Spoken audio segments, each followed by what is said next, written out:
ಇಲ್ಲ ಮನೆ ಮಾಡ್ಕೊಂಬಿಡೋಣ ಸಮುದ್ರ ಪಕ್ಕದಲ್ಲಿ. ಅಲ್ಲಿಗಳ ಸದ್ದು ಮನು ಕೇಳ್ತಾ ಇದ್ರೆ ಎಷ್ಟು ಖುಷಿ ಆಗತ್ತಂದ್ರೆ ಸದಾ ಹಾಡ್ಬೇಕು ಅನ್ಸುತ್ತೆ. ನಮಸ್ಕಾರ Karnataka, welcome back to our channel mister and missus Alemari. ಇದು ನಮ್ಮ ಫಸ್ಟ್ ಎಪಿಸೋಡು. ನಮ್ಮ ಮೇಘಾಲಯ, ಕರ್ನಾಟಕದಿಂದ ನಾವು ಮೇಘಾಲಯ ಹೋಗ್ತಾಯಿದ್ದೀವಿ. ಸುಮಾರು ಜನಕ್ಕೆ ಆಲ್ರೆಡಿ ಗೊತ್ತಾಗಿದೆ, ನಮ್ಮ ಬೈಕರ್ಸ್ಗಳಿಗೆ, ನಮ್ಮ ಗ್ರೂಪಲ್ಲಿ ಇರೋರಿಗೆಲ್ಲ ಗೊತ್ತು ನಾವು ಮೇಘಾಲಯ ಟ್ರಾವೆಲ್ ಮಾಡ್ತಿದ್ದೀವಿ ಅಂತ.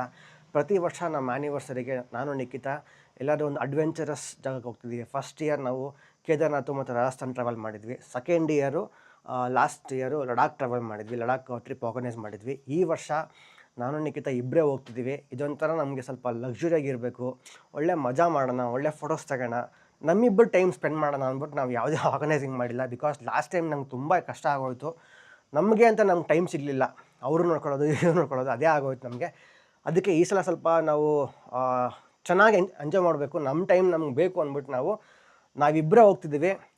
ಹೆಂಗೆ ಟ್ರಾವೆಲ್ ಮಾಡ್ತೀವಿ, ಯಾವ ಥರ ಟ್ರಾವೆಲ್ ಮಾಡ್ತೀವಿ ಅನ್ನೋದನ್ನು ನಿಮಗೆ ಹೋಗ್ತಾ ತೋರಿಸ್ಕೊಂಡು ಹೋಗ್ತೀನಿ. ಬಟ್ ಈ ಎಪಿಸೋಡಲ್ಲಿ ನಾನು ನಮ್ಮ ಲಗೇಜ್ನೆಲ್ಲ ಹೆಂಗೆ ಪ್ಯಾಕ್ ಮಾಡಿದ್ದೀವಿ ನಾವು ನೆಕ್ಸ್ಟ್ 20-25 ದಿನಕ್ಕೆ ಅನ್ನೋದನ್ನು ತೋರಿಸ್ತೀನಿ ಕ್ಲೀನಾಗಿ, ಎಫಿಷಿಯೆಂಟಾಗಿ. ಬಿಕಾಸ್ ಕೆಲವರು ಬೈಕರ್ಸ್ಗಳು 2 ದಿನಕ್ಕೆ ಟ್ರಾವೆಲ್ ಮಾಡಬೇಕಾದ್ರೆ ತುಂಬ ಓವರ್ ಪ್ಯಾಕಿಂಗ್ ಮಾಡ್ತಾರೆ.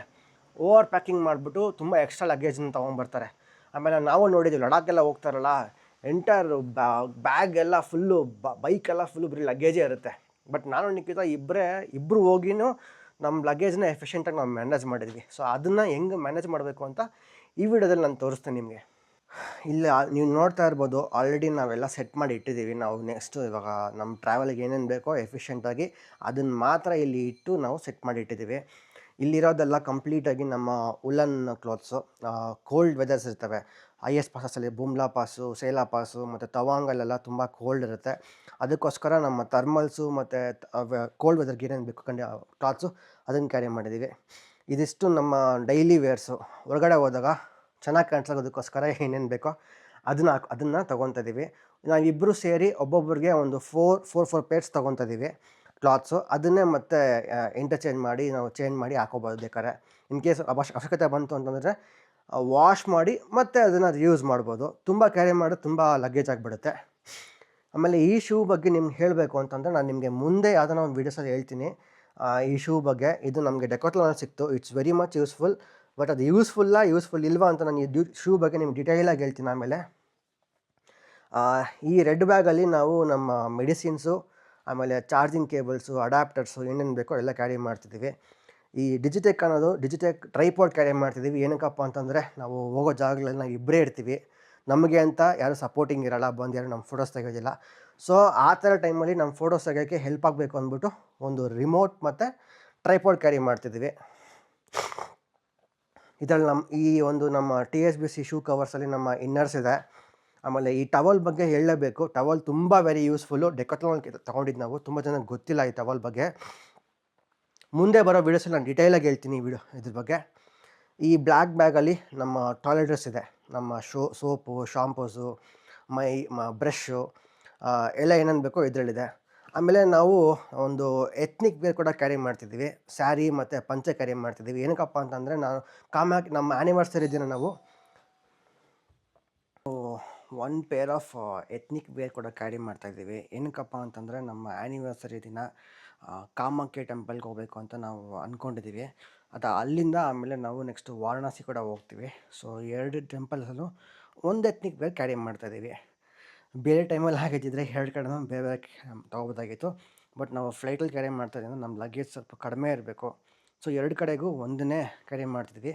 ಇವೆಲ್ಲ ಇಟ್ಟ ಮೇಲೆ ವೆಯ್ಟ್ ನೋಡ್ತೀವಿ. ಇನ್ ಕೇಸ್ ವೆಯ್ಟ್ ಇನ್ನೂ ಕಡಿಮೆ ಇತ್ತು, ನಮಗೆ ಇನ್ನೂ ಸಫಿಷಿಯೆಂಟಾಗಿ ಆಗುತ್ತೆ ಅಂತಂದರೆ ವಿಲ್ ಆ್ಯಡ್ ಒಂದು ಎಕ್ಸ್ಟ್ರಾ ಪೇರ್ ಆಫ್ ಕ್ಲಾತ್ಸ್. ಅದು ಬಿಟ್ಟು ಲ್ಯಾಪ್ಟಾಪು ಮತ್ತು ನನ್ನ ಡ್ರೋನ್ ಬ್ಯಾಗು ಇವೆಲ್ಲ ಹೆಂಗೆ ಕ್ಯಾರಿ ಮಾಡ್ತೀವಿ ಅಂತ ನಾನು ನಿಮಗೆ ಸಪ್ರೇಟ್ ವೀಡಿಯೋಸಲ್ಲಿ ಹೇಳ್ಕೊಡ್ತೀನಿ. ಫ್ಲೈಟಲ್ಲಿ ಹೋಗಬೇಕು ಅಂತಂದಾಗ there are different ways to carry it.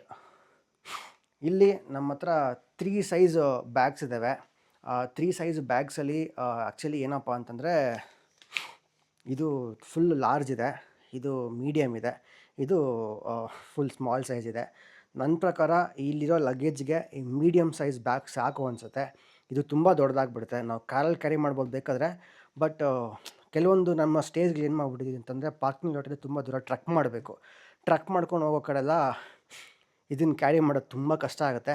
ಇದು ಅಂತಂದ್ರೆ ಆದರೆ ಸಫಿಷಿಯೆಂಟಾಗಿ ಇರುತ್ತೆ.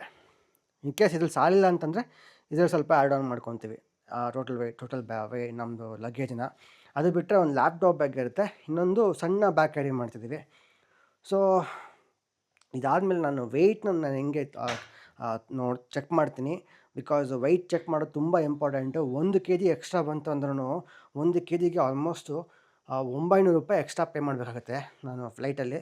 ಸೊ ಅದಕ್ಕೋಸ್ಕರ ಕಂಪ್ಲೀಟಾಗಿ ವೆಯ್ಟ್ ಚೆಕ್ ಮಾಡೋದು ತುಂಬ ಇಂಪಾರ್ಟೆಂಟು. ವೆಯ್ಟ್ ಚೆಕ್ ಮಾಡ್ಬೇಕಾದ್ರೆ ಹೆಂಗೆ ಚೆಕ್ ಮಾಡ್ತೀನಿ ಅಂತ ನಿಮಗೆ ನಾನು ಮಾಡಿ ತೋರಿಸ್ತೀನಿ. ಹಾಗೆ ಪ್ಯಾಕೇಜಿಂಗ್ ಎಲ್ಲ ಆಯಿತು.